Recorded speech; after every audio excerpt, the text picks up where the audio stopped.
Hey guys, hope everything's going well. You guys know the drill. Smash the like button, subscribe if you haven't, and comment down below.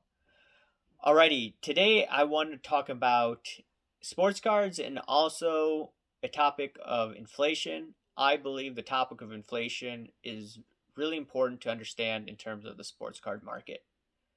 Right now, we have inflation in the market. We've had crazy inflation since last year, since COVID, since all this money printing, since these lockdowns. It created shortages, so prices naturally went higher. Now, I wanted to examine, first of all, the three schools of economics and how they define inflation, then I can move forward with this video. Okay, there's the Keynesian school, which is the Paul Krugman school, which defines inflation as if the aggregate demand is greater than the supply, then the prices will go up. You'll have inflation. And how do you stimulate aggregate demand? You use the government, you use the Federal Reserve, etc. Secondly, you have the monetarist school, the Milton Friedman school, and they define inflation as the increase of money supply, aka money printing. And three, there is the Austrian school, which I agree with more in terms of inflation, and that is the increase of money supply and also credit. I think a lot of people, when they look at inflation, they just look at, hey, they're printing money, they're printing money, they're printing money. Yes, that's true. But you also have to look at credit. So in 2008, when real estate market was crashing, you had the decrease in credit, which was crazy. It outweighed all of the funny money in the past, and as a result, you saw oil prices go down to what, $30 a barrel, if I remember correctly. And then it surely but suddenly went back up. And in the next few years, even though we have inflation, like I've mentioned, we will probably have a stock market crash. We will see people just selling their cards to raise cash, and that will create, in my opinion, this deflation where you see all this credit just going or just disappearing.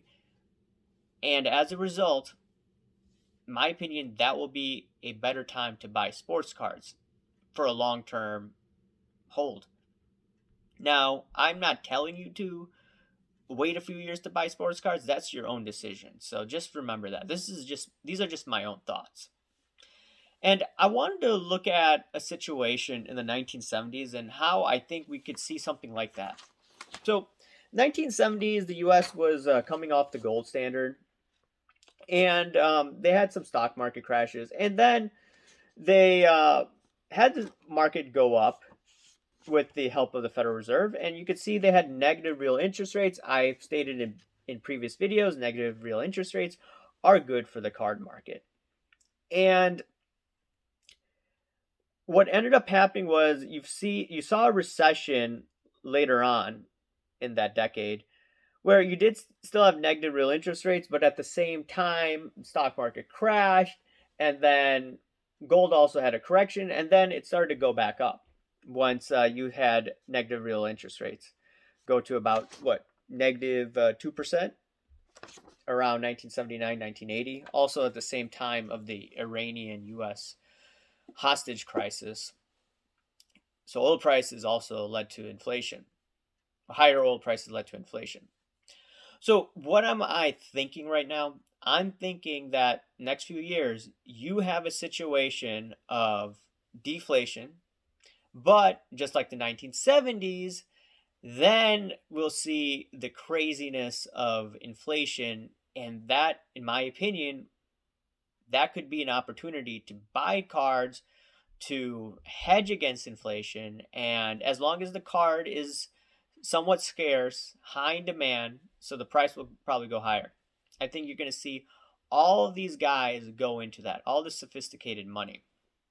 And it's quite interesting. I noticed that PSA or Collectors Universe is acquiring all of these companies. Yes, I've criticized them. I've said that, this seems shady. But at the same time, they're very aggressive. And I don't think this is a short term play just to get all these different type of companies and then to flip in 2 years. I don't think they're going to do that. I could be wrong. I think they're looking at it from a decade, 2 decade play. Remember Nat Turner, I believe he's in his late 30s. And he's been a long time collector. He's rich. And he's probably looking at it from, okay, they're debasing the currency. He said this in the video with, I think, Jeremy Lee. That's his name, Sports Card Live. And he hinted that since they printed money, this is why sports cards are probably going up, or one of the reasons why. So he's probably looking at it, okay, over a decade or so, sports cards should be doing well. And you're seeing other individuals. Alex Rodriguez may be interested in buying Panini. I can't confirm that. There's rumors. I know an individual has asked me about that. And all I'd like to say is, it's just a rumor. But still, there's a lot of interest from private equity. There's a lot of hot money going in. And I don't think, just based on their behavior, this doesn't look like a short-term play. And yeah, they're going to probably have some stress in the coming years. But I think if they're able to get through the tough times, it could be very well a decent investment for them. Even though there's so many problems, like I said, with PSA, in my opinion. And even though I don't trust Nat Turner at all. And I want to look at one other thing. It's the economic confidence model. This is a model that Martin Armstrong created. And there's some controversy about this individual. Yes, he did have to serve prison time. Is a very complicated case regarding Japan and securities law. And I've had conversations with financially sophisticated individuals. Some have said this guy's a crook, he's a con artist, etc. And some people, they don't know. And my opinion is, he's not part of the go along, get along gang. So I would not be surprised if there was some hanky panky things going on, which led to his arrest, and he had to serve prison time. I know that he was in contact with Andrew Ross Sorkin, who's now at CNBC, and I believe they did exchange communication, and they did believe, from what I understand, there was some hanky-panky going on. Regardless of all that, I do really like looking into his economic confidence model. There tend to be turning points when he uses the cycle of pi. So I believe it's every 8 years, I believe. Not every 8 years, but yeah, it's close to every 8 years you tend to see boom and bust cycle. And he uses the cycle of pi to help find midpoints and a few other things with that. Anyways, he saw the bottom, which is quite interesting, where the confidence would bottom out. And he had this way before, in May of 2020. This was happening during the riots, by the way. The stock market bottomed out in March. So his cycle of pi indicated, okay, March 2020.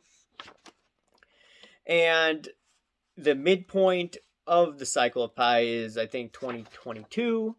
Then it takes a breather. And then 2024, about March of 2024, you should see a top, most likely in the stock market. And he also said this cycle of pi, based on his analysis, is going to be the cycle of inflation.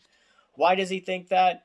Number one, he thinks that if you look at all the shortages in the economy, you see how oil prices have gone up. You see there's scrutiny on oil companies. So you're messing with the supply of oil. The supply, what happens to price? It goes up. You have funny money. It goes up. People are coming out of lockdown. Prices go up. So this is normal. So he's interpreted that. And this is one other individual why I also think the cycle is going to crash in 2024, the stock market. You have Vegas Dave.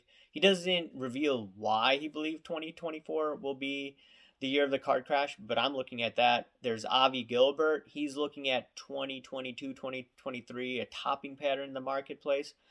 So I'm looking at guys that don't think like me, and I'm just looking at it from, okay, I'm going to listen to everyone, and I'll see what happens in the next few years.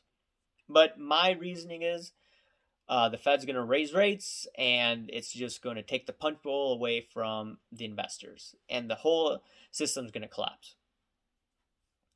And like I said, it's a good buying opportunity right after this thing goes down. So maybe 2025-ish. Regardless,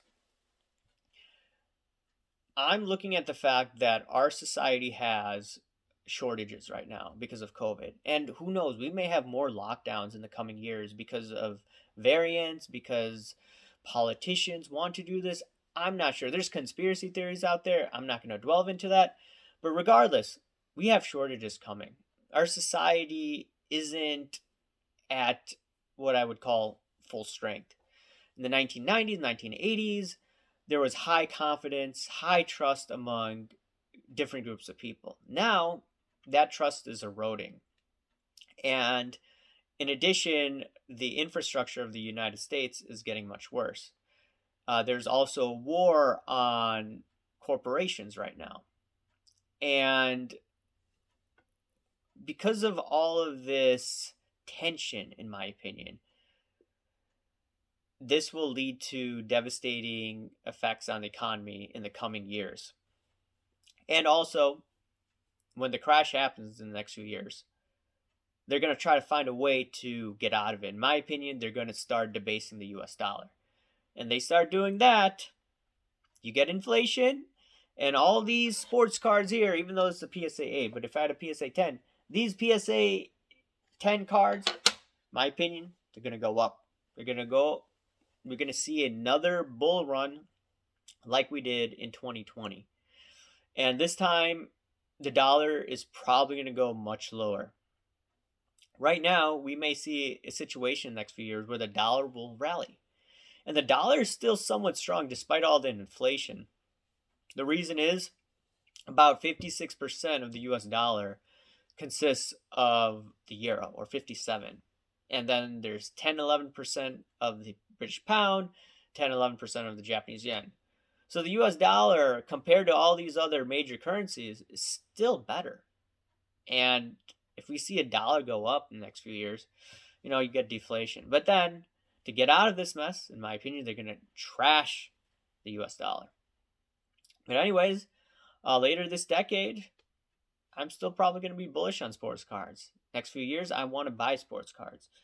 But these are my thoughts I wanted to share with you. I do see people asking me questions about inflation, about even hyperinflation. I don't see hyperinflation, but I do see nastier inflation later this decade.